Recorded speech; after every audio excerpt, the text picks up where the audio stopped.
ಎಲ್ಲರಿಗೂ ನಮಸ್ಕಾರ. ಬೆಳಗಿನ ಶುಭೋದಯ ಎಲ್ಲರೂ ಹೇಗಿದ್ದೀರಾ? ಈ ದಿನ ನಾವಿದ್ದೀವಿ ಬೆಂಗಳೂರಿನಲ್ಲಿರುವಂಥ ಲಾಲ್ಬಾಗ್ ಫ್ಲವರ್ ಶೋಗೆ ನಾವು ಬಂದಿದ್ದೀವಿ. ಈ ಫ್ಲವರ್ ಶೋದ ಬಗ್ಗೆ ಹಾಗೂ ಈ ಲಾಲ್ಬಾಗಿನ ಇತಿಹಾಸದ ಬಗ್ಗೆ ನಾನು ಈ ವಿಡಿಯೋದಲ್ಲಿ ನಿಮಗೆ ತಿಳಿಸ್ಕೊಡ್ತೀನಿ. ನೀವಿನ್ನೂ ನನ್ನ ಚಾನಲ್ನ ಸಬ್ಸ್ಕ್ರೈಬ್ ಮಾಡಿಲ್ಲ ಅಂದರೆ ದಯವಿಟ್ಟು ಸಬ್ಸ್ಕ್ರೈಬ್ ಮಾಡಿ ಅಂತ ಹೇಳ್ತಾ ಬನ್ನಿ, ನಾನು ನಿಮಗೆ ಈ ಲಾಲ್ಬಾಗಿನ ಫ್ಲವರ್ ಶೋನ ತೋರಿಸ್ತೀನಿ. ಬನ್ನಿ ನೋಡೋಣ.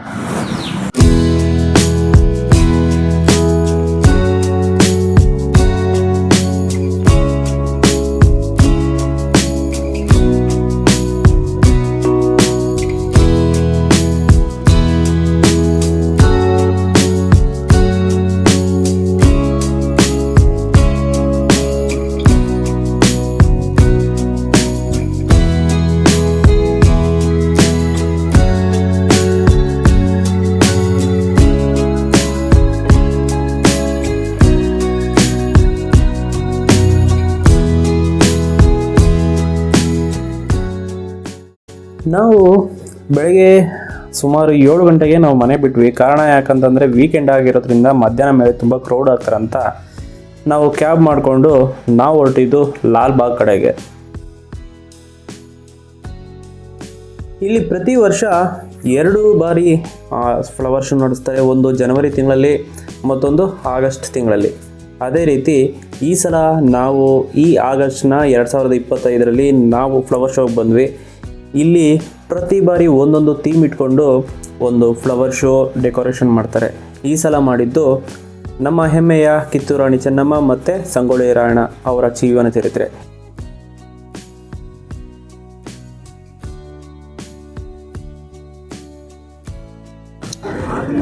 ಇಲ್ಲಿ ಒಬ್ಬರಿಗೆ 100 ರೂಪಾಯಿ ತೊಗೊಂಡಿದ್ದಾರೆ.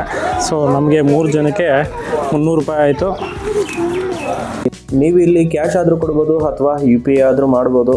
ಚಿಕ್ಕ ಮಕ್ಕಳಿಗೆ ಅಂದರೆ ಸುಮಾರು 6 ವರ್ಷದ ಕೆಳ ಮಕ್ಕಳಿಗೆ ಯಾವುದೇ ಟಿಕೆಟ್ ಫೀಸ್ ಇರೋದಿಲ್ಲ.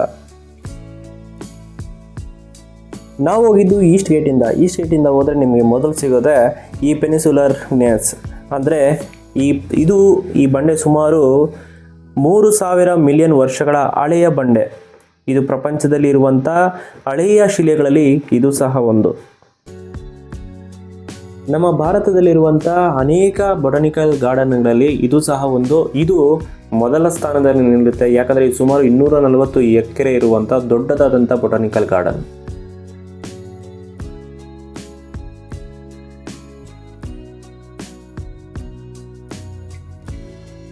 ಈಗ ನನ್ನ ಹಿಂದೆ ನೀವು ಏನು ನೋಡ್ತಾ ಇದ್ದೀರಲ್ಲ, ಇದು ಕೆಂಪೇಗೌಡರು ಕಟ್ಟಿಸಿದಂಥ ಬೆಂಗಳೂರಿನ 4 ದಿಕ್ಕುಗಳಲ್ಲಿದ್ದಂಥ ಗೇಟ್ಗಳಲ್ಲಿ ಇದು ಸಹ ಒಂದು. ಅಂದರೆ ಹೆಬ್ಬಾಗಿಲು ಏನಂತಾರೆ ಕನ್ನಡದಲ್ಲಿ, ಆ ಹೆಬ್ಬಾಗಿಲಲ್ಲಿ ಇದು ಸಹ ಒಂದು. ಇದು ಹಿಂದೆ ನೀವು ಏನು ನೋಡ್ತಾ ಇದ್ದೀರಲ್ಲ, ಇದು ಕೆಂಪೇಗೌಡವರ ಅವರ ಸಾಮ್ರಾಜ್ಯದ ಒಂದು ಗುರುತಾಗಿತ್ತು. ಈ ಲಾಲ್ಬಾಗನ ಬಗ್ಗೆ ಹೇಳೋದಾದರೆ 1760ರಲ್ಲಿ ಹೈದರ್ ಅಲಿ ಈ ಮೊಘಲರು ಕಟ್ಟಿಸಿದಂಥ ದಿಲ್ಲಿಲಿ ಮೊಘಲರು ಕಟ್ಟಿಸಿದಂಥ ಆ ಉದ್ಯಾನವನದ ಇನ್ಸ್ಪಿರೇಷನ್ ಆಗಿ ಇದನ್ನು ಬೆಂಗಳೂರಲ್ಲಿ ನಿರ್ಮಾಣ ಮಾಡ್ತಾರೆ. ಇಲ್ಲಿ ನಿರ್ಮಾಣ ಮಾಡಿದ ತಕ್ಷಣ ಇಲ್ಲಿಂದ ನೀವೇನು ನೋಡ್ತಾ ಇದ್ದೀರಲ್ಲ, ನನ್ನ ಹಿಂದೆ ಬಂಡೆ ಕಾಣಿಸ್ತಾ ಇದೆಯಲ್ಲ, ಆ ಬಂಡೆ ಮೇಲಿಂದ ನಿಂತ್ಕೊಂಡು ಅವರು ಫ್ಲವರ್ ಶೋನ ಮತ್ತು ಫ್ಲವರ್ ಶೋ ಇರಲಿಲ್ಲಾಗ ಇಲ್ಲಿನ ಈ ಉದ್ಯಾನವನನ ಇಲ್ಲಿಂದ ನಿಂತ್ಕೊಂಡು ನೋಡ್ತಾ ಇದ್ರಂತೆ. ಟಿಪ್ಪು ಸುಲ್ತಾನ್ ಮತ್ತು ಹೈದರ್ ಅಲಿಯ ಸಮಯದಲ್ಲಿ ಇಲ್ಲಿ ಹೆಚ್ಚಾಗಿ ರೋಸ್ ಗಾರ್ಡನ್ ಇತ್ತು. ಅದೇ ರೀತಿ ಇದನ್ನು ಆ ಸಮಯದಲ್ಲಿ ಕೆಂಪು ತೋಟ ಅಂತ ಸಹ ಕರೀತಾ ಇದ್ರು.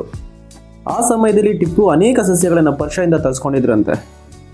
ಟಿಪ್ಪುವಿನ ಮರಣ ನಂತರ ಬ್ರಿಟಿಷರು ಇದನ್ನ ತಮ್ಮ ವಶಕ್ಕೆ ಪಡಿಸ್ಕೊತಾರೆ. ಅವರು ಇದನ್ನ ಇನ್ನಷ್ಟು ಅಭಿವೃದ್ಧಿ ಪಡಿಸ್ತಾರೆ.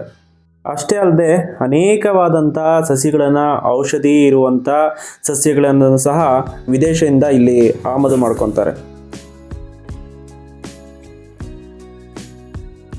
ನಾವು ಗ್ಲಾಸ್ ಹೌಸ್ಗೆ ಹೋಗುವಂಥ ಮಾರ್ಗದಲ್ಲಿ ಅನೇಕ ಚಿಕ್ಕ ಚಿಕ್ಕ ಶಾಪ್ಗಳನ್ನು ನಾವು ನೋಡಿದ್ವಿ.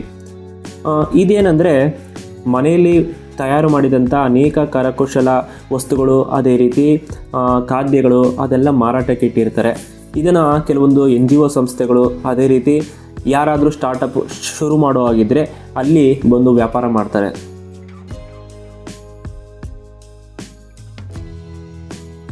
ಇನ್ನು ಹೂವಿನ ಅಲಂಕಾರದ ಬಗ್ಗೆ ಹೇಳೋದಾದರೆ ಇಲ್ಲಿ ಪ್ರತಿಯೊಂದು ವಿಭಾಗದಲ್ಲೂ ಸಹ ಒಂದೊಂದು ಬೆಂಗಳೂರಿನ ಪ್ರಖ್ಯಾತ ಕಂಪನಿಗಳು ಅಲ್ಲಿನ ಹೂವಿನ ಡೆಕೋರೇಷನ್ ಮಾಡ್ತವೆ.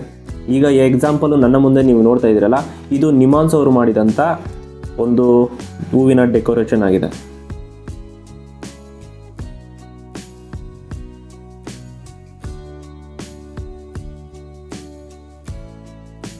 ಇವಾಗ ಮೊದಲು ಒಳಗಡೆ ಹೋಗ್ಬಿಟ್ಟು ಫ್ಲವರ್ ಶೋ ನೋಡ್ಕೊಂಬರೋಣ, ಯಾಕಂದರೆ ಇವತ್ತು ತುಂಬ ಕಮ್ಮಿ ಇದ್ದಾರೆ. ಇವತ್ತು ಬೆಳಗ್ಗೆ ಅಷ್ಟೊತ್ತಿಗೆ ಬಂದಿರೋದ್ರಿಂದ ಸ್ವಲ್ಪ ಜನ ಕಮ್ಮಿ ಇದ್ದಾರೆ. ಬೇಗ ಹೋಗಿ ಬರೋಣ ಬನ್ನಿ. ಬ್ರಿಟನ್ನಿನಲ್ಲಿರುವಂಥ ಕ್ರಿಸ್ಟಲ್ ಹೌಸ್ ಅದರ ಪ್ರೇರಣೆಯಿಂದ ಕಟ್ಟಿದಂಥ ಈ ಗ್ಲಾಸ್ ಹೌಸಲ್ಲೇ ಪ್ರತಿ ವರ್ಷ ಫ್ಲವರ್ ಶೋ ನಡೆಯೋದು. ನಾನು ಶುರುವಿನಲ್ಲೇ ಹೇಳಿದಂತೆ ಇಲ್ಲಿ ಪ್ರತಿ ವರ್ಷ ಒಂದೊಂದು ಥೀಮ್ ಇಟ್ಕೊಂಡು ಹೂವಿನ ಅಲಂಕಾರ ಮಾಡ್ತಾರೆ. ಈ ಸಲ ಮಾಡಿದ್ದು ಉತ್ತರ ಕರ್ನಾಟಕದ ಕಿತ್ತೂರು ರಾಣಿ ಚೆನ್ನಮ್ಮ ಮತ್ತು ಸಂಗೊಳ್ಳಿ ರಾಯಣ್ಣ ಅವರ ಆಡಳಿತದ ಕಾರ್ಯವೈಖರಿ, ಹಾಗೆ ಅವರು ಸ್ವಾತಂತ್ರ್ಯಕ್ಕಾಗಿ ಹೋರಾಟ ಮಾಡಿದಂಥ ಸನ್ನಿವೇಶಗಳ ಕುರಿತು ಈ ರೀತಿ ಒಂದು ಥೀಮ್ ಮಾಡಿದ್ದಾರೆ. ಈ ಸಲ ಮಾಡಿದ್ದು ಮಾತ್ರ ತುಂಬ ಅದ್ಭುತವಾಗಿತ್ತು.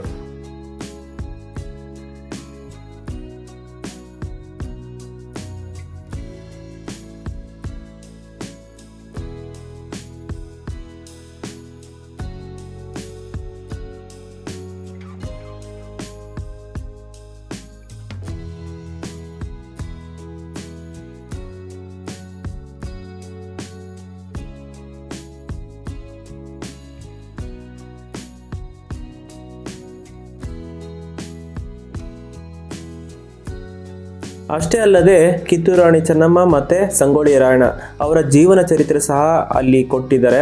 ಅದು ಸಹ ತುಂಬ ಅದ್ಭುತವಾಗಿದೆ. ಆ ಸ್ಟೋರಿ ಎಲ್ಲ ಕೇಳ್ತಾ ಇದ್ರೆ ತುಂಬ ಒಂದು ರೋಮಾಂಚಕರವಾದಂಥ ಒಂದು ಸನ್ನಿವೇಶಗಳನ್ನು ಸಹ ಅದರಲ್ಲಿ ಕೊಟ್ಟಿದ್ದಾರೆ. ತುಂಬ ಚೆನ್ನಾಗಿದೆ.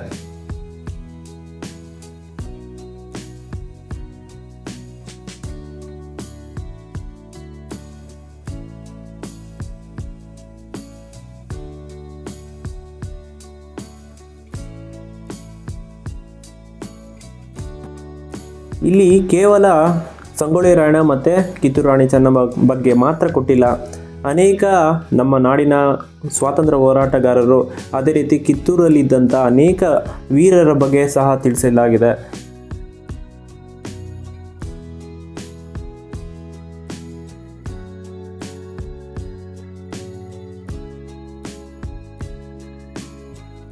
ಕಿತ್ತೂರು ರಾಣಿ ಚೆನ್ನಮ್ಮ ನಮ್ಮ ಭಾರತದ ಮೊದಲ ವೀರ ಯೋಧೆಯಾಗಿದ್ದಳು. ಈ ಸ್ವಾತಂತ್ರ್ಯ ಹೋರಾಟದಲ್ಲಿ ಅವರ ಬಗ್ಗೆ ಸಂಪೂರ್ಣವಾದ ಮಾಹಿತಿ ಕೊಟ್ಟಿದ್ದಾರೆ. ಅದೇ ರೀತಿ ಬೈಲಹೊಂಗಲದಲ್ಲಿ ನಡೆದಂಥ ಅವರ ಕಡೆಯ ದಿನಗಳ ಬಗ್ಗೆ ಸಹ ಅಲ್ಲಿ ತಿಳಿಸಲಾಗಿದೆ. ಅದು ಸಹ ಅಲ್ಲಿ ತೋರಿಸಲಾಗಿದೆ.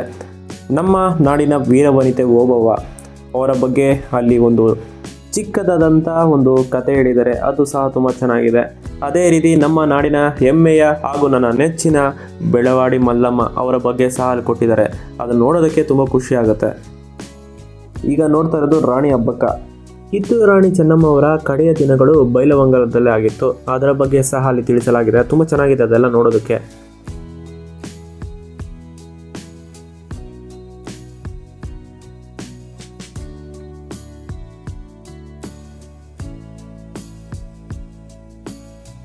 ಸ್ವಾತಂತ್ರ್ಯ ಹೋರಾಟಗಾರ ರಾಯಣ್ಣ ಅವರು ಕಡೆಯ ದಿನಗಳು ಯಾವ ರೀತಿ ಇತ್ತು ನಿಮ್ಗೆ ಗೊತ್ತೇ ಇದೆ. ಅವ್ರನ್ನ ಗಲ್ಲಿಗಾಗ್ತಾರೆ ಬ್ರಿಟಿಷವರು, ಅದರ ಬಗ್ಗೆ ಅಲ್ಲಿ ಕೊಟ್ಟಿದ್ದಾರೆ. ಅವರ ಸಂಗಡಿಗರು ಸಹ ಗಲ್ಲಿಗಾಗ್ತಾರೆ, ಅದನ್ನು ಸಹ ಅಲ್ಲಿ ಮೆನ್ಷನ್ ಮಾಡಿದ್ದಾರೆ. ಅದೆಲ್ಲ ನೋಡೋದಕ್ಕೆ ತುಂಬ ರೋಮಾಂಚನ ಅನಿಸುತ್ತೆ. ನಮ್ಮ ಭಾರತಕ್ಕೆ ಇಷ್ಟೆಲ್ಲ ಅವರು ಪ್ರಾಣತ್ಯಾಗ ಮಾಡಿದ್ದಾರೆ ಅಂದರೆ ನಿಜವಾಗ ಅವರಿಗೆ ಗೌರವ ಸಲ್ಲಿಸಲೇಬೇಕು ನಾವು.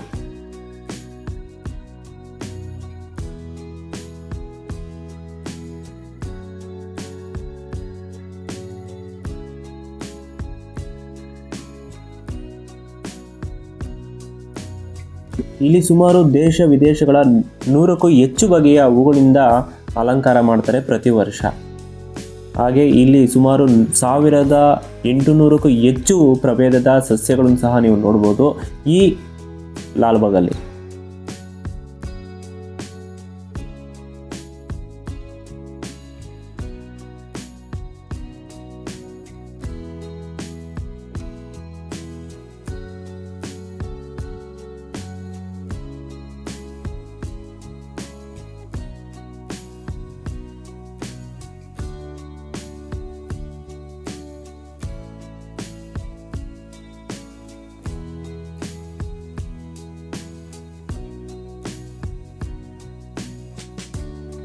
ಗ್ಲಾಸ್ ಹೌಸಿಂದ ಆಚೆ ಬಂದ ಮೇಲೆ ನಾವು ಸ್ವಲ್ಪ ಸ್ಟಾಲ್ ಕಡೆ ಹೊರಟ್ವಿ. ಅಲ್ಲಿ ಏನಾದರೂ ಶಾಪಿಂಗ್ ಮಾಡೋಣ ಅಂತ ಸ್ವಲ್ಪ ಶಾಪಿಂಗ್ ಮಾಡಿಕೊಂಡು ಹಾಗೆ ಸುತ್ತಾಡಿಕೊಂಡು ನಾವು ಹಾಗೆ ಮುಂದೆ ಹೋದ್ವಿ.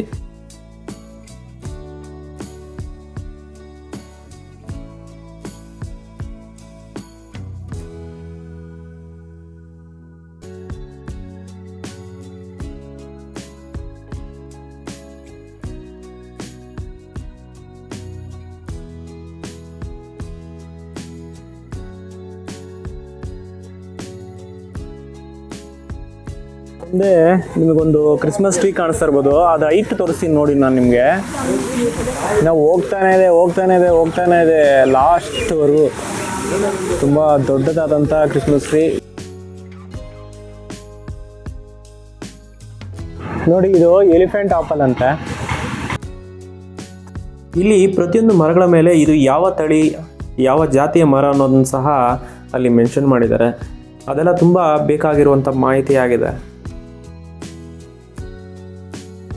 ಹಾಗೆ ನೀವು ಮೆಟ್ರೋ ಗೇಟ್ ಕಡೆ ಹೋಗುವಂಥ ಮಾರ್ಗದಲ್ಲಿ ನಿಮಗೆ ಕೃತಕವಾಗಿ ನಿರ್ಮಾಣ ಮಾಡಿದಂಥ ಫಾಲ್ ಸಹ ಕಾಣಿಸುತ್ತೆ, ಅದು ತುಂಬ ಚೆನ್ನಾಗಿದೆ. ಹಾಗೆ ಅದರ ಪಕ್ಕದಲ್ಲೇ ನಿಮಗೆ ಲೋಟಸ್ ಪಾಂಡ್ ಸಹ ಇದೆ, ಅದು ಸಹ ತುಂಬ ಚೆನ್ನಾಗಿದೆ. ಬಟ್ ನಾವು ಅಲ್ಲಿಗೆ ಹೋಗ್ಲಿಕ್ಕೆ ಆಗಲಿಲ್ಲ. ನಿಮಗೆ ಲಾಲ್ಬಾಗ್ ಸುತ್ತಬೇಕಾದ್ರೆ ಒಂದು ದಿನ ಎಲ್ಲ ಬೇಕಾಗುತ್ತೆ. ಸುಮಾರು 240 ಎಕರೆ ಇದೆ ಇದು. ಅದೇ ರೀತಿ ಇಲ್ಲೊಂದು ಗಡಿಯಾರ ಇದೆ, ಹೂವಿನ ಅಲಂಕಾರದಲ್ಲಿ ಮಾಡಿದಂಥ ಒಂದು ಗಡಿಯಾರ. ಅದನ್ನ ತೋರಿಸೋದಕ್ಕಾಗಲಿಲ್ಲ, ತುಂಬ ಚೆನ್ನಾಗಿದೆ. ಅದು ನನಗೆ ತುಂಬ ಇಷ್ಟವಾದಂಥ ಜಾಗ.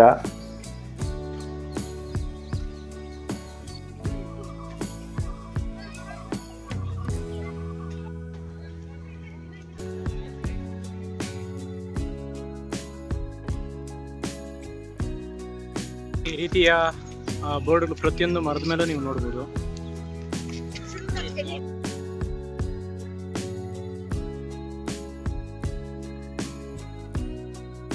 ಇದು ನಮಗೆ ಫ್ಯಾಮಿಲಿಗೆ ಒಂದು ಪರ್ಫೆಕ್ಟ್ ವೀಕೆಂಡ್ ಆಗಿತ್ತು. ಫ್ಲವರ್ ಶೋ ಮಾತ್ರ ತುಂಬ ಚೆನ್ನಾಗಿ ಎಂಜಾಯ್ ಮಾಡಿ ಅದನ್ನೆಲ್ಲ ನೋಡಿಕೊಂಡು ನಾವು ಸ್ವಲ್ಪ ಪಾರ್ಕಲ್ಲೆಲ್ಲ ಸ್ವಲ್ಪ ಎಂಜಾಯ್ ಮಾಡಿಕೊಂಡು ನಾವು ಹೊರಟಿದ್ದು ಮನೆ ಕಡೆಗೆ.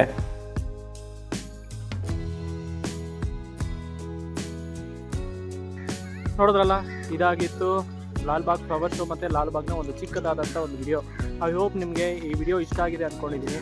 ನೀವೇನಾದರೂ ಇಲ್ಲಿಗೆ ಬರೋ ಆಗಿದ್ದರೆ, ಫ್ಲವರ್ ಶೋ ಇನ್ನೂ ಒಂದು ವಾರ ಇರುತ್ತೆ, ಆಗಸ್ಟ್ 17th ಇರುತ್ತೆ. ಅಷ್ಟೊತ್ತಿಗೆ ಬರೋ ಆಗಿದ್ರೆ ಬನ್ನಿ. ಆಮೇಲೆ ನಿಮಗೆ ತುಂಬ ಕ್ರೌಡ್ ಆದರೆ ಲಾಸ್ಟಲ್ಲಿ ನಿಮಗೆ ನೋಡೋಕ್ಕೆ ಕಷ್ಟ ಆಗುತ್ತೆ. ಬರೋ ಆಗಿದೆ ಅರ್ಲಿ ಮಾರ್ನಿಂಗೇ ಬನ್ನಿ, ನಿಮಗಿನ್ನ ಈಸಿ ಆಗುತ್ತೆ. ಮತ್ತೊಂದು ವಿಡಿಯೋದಲ್ಲಿ ಮತ್ತೊಂದು ಜಾಗದಲ್ಲಿ ಮತ್ತೆ ಸಿಗ್ತೀನಿ. ಅಲ್ಲಿವರೆಗೂ ನಾನು ನಿಮ್ಮ ರಜನೀಶ್. ಟಾಟಾ, ಬಾಯ್ ಬಾಯ್.